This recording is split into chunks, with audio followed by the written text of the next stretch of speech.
Look at this. Armor shattered, weapons broken. An entire civilization bled dry on the dust of Kurukshetra. This is a family that fought itself to the point of total annihilation. This collapse began with an intimate fracture, the hunger for status within a single household. To understand how it happened, we have to go back to when Hastinapur was whole, a powerful, unified kingdom built on a single governing principle, dharma, or righteousness. The structure of the royal lineage explains the tension. Branching out from the throne are two sides of the same family, the Pandavas and their cousins, the Kauravas. The friction between these branches localized in one person, Duryodhana. He watched his cousins gain favor and allowed resentment to harden into a singular obsession with claiming the throne.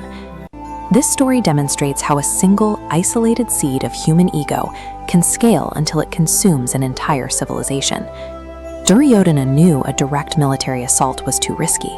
Instead, guided by his uncle Shakuni, he used a high-stakes game of dice as a political trap.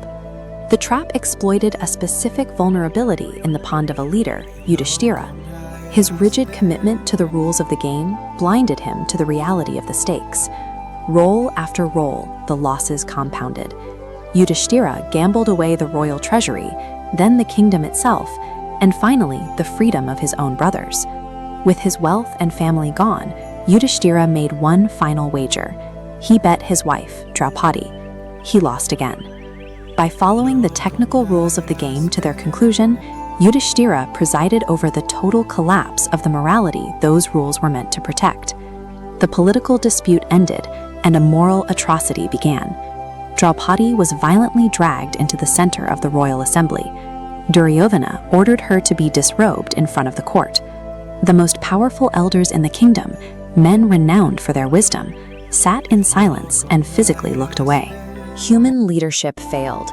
It took a miraculous intervention from Krishna, who provided an endless length of fabric to protect Draupadi's dignity when the mortal world refused to act.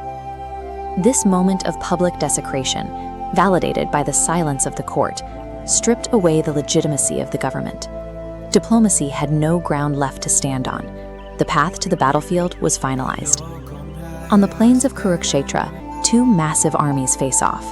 But right before the first strike, the momentum of the conflict hits a sudden wall.